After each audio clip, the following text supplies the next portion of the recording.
सीतारामचन्द्राभ्यां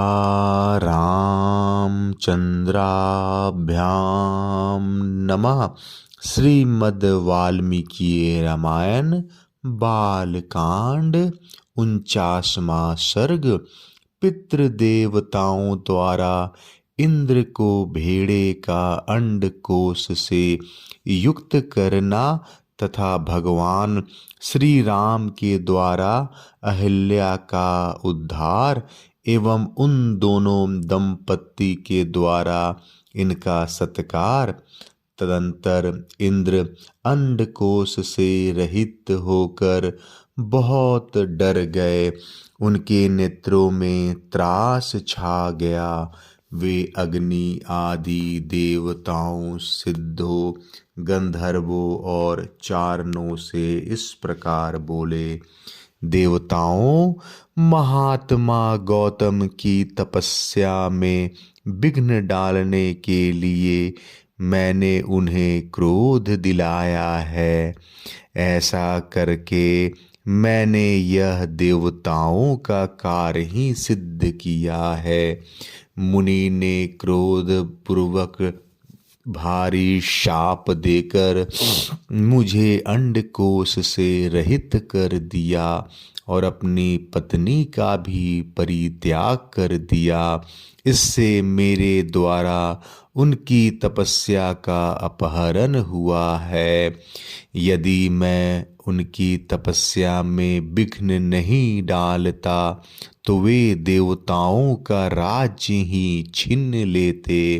अतः ऐसा करके मैंने देवताओं का ही कार्य सिद्ध किया है।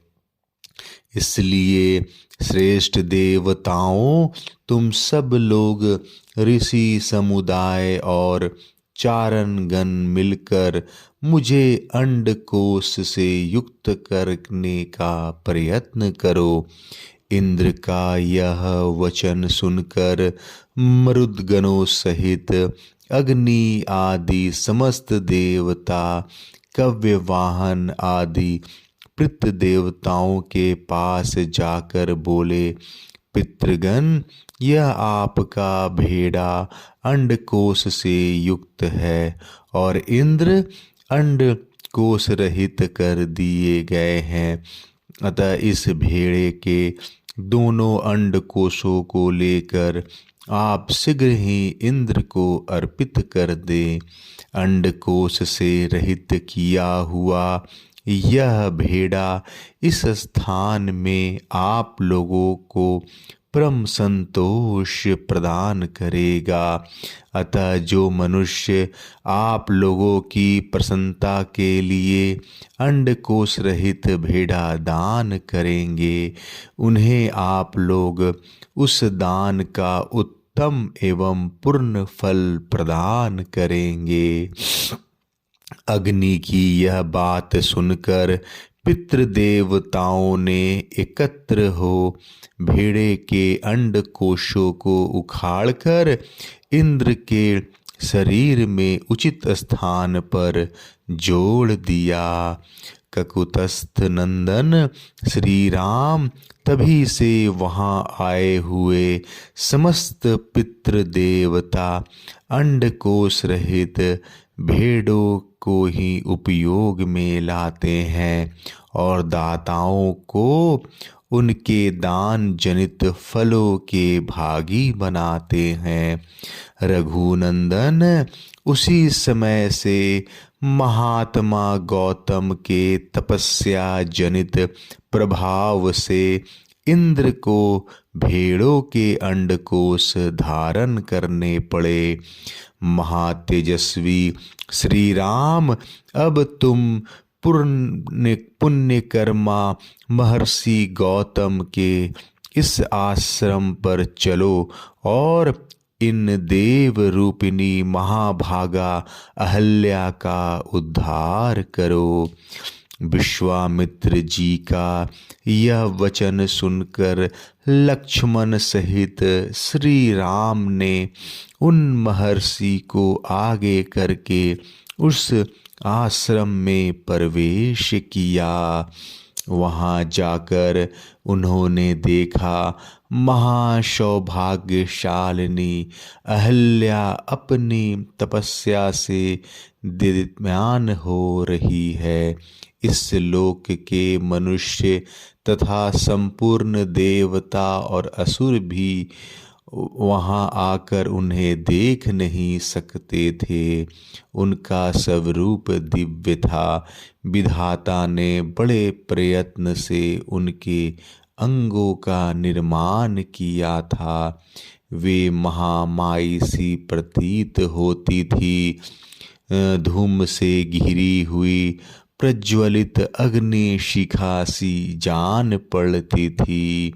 ओले और बादलों से ढकी हुई पूर्ण चंद्रमा की प्रभा सी दिखाई देती थी तथा जल के भीतर उभादासित होने वाली सूर्य के दुर्धर्ष प्रभा के समान दृष्टि गोचर होती थी। गौतम के शापवश श्री रामचंद्र जी का दर्शन होने से पहले तीनों लोकों के किसी भी प्राणी के लिए उनका दर्शन होना कठिन था।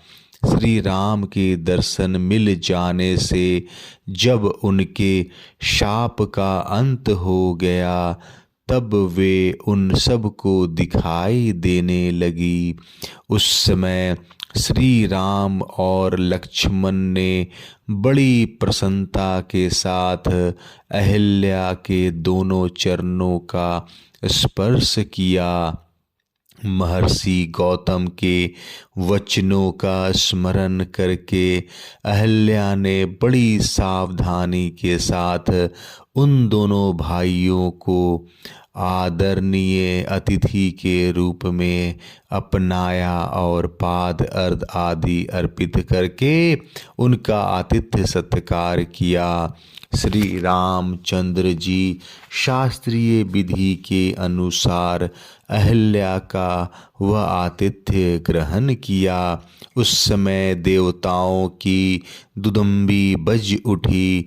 साथ ही आकाश से फूलों की बड़ी भारी वर्षा होने लगी। गंधर्वों और अप्सराओं द्वारा महान उत्सव मनाया जाने लगा। महर्षि गौतम के अधीन रहने वाली अहिल्या अपनी तप शक्ति से विशुद्ध स्वरूप को प्राप्त हुई। यह देख संपूर्ण देवता उन्हें साधुवाद देते हुए उनकी भूरी भूरी प्रशंसा करने लगे। महातेजस्वी महातपस्वी गौतम भी अहिल्या को अपने साथ पाकर सुखी हो गए। उन्होंने श्री राम की विधिवत पूजा करके तपस्या आरंभ की। महामुनि गौतम की ओर से विधि पूर्वक उत्तम पूजा आदर सत्कार पाकर श्री राम भी मुनिवर विश्वामित्र जी के साथ मिथिलापुरी को चले गए। बालकांड 49वां सर्ग समाप्त। जय श्री राम।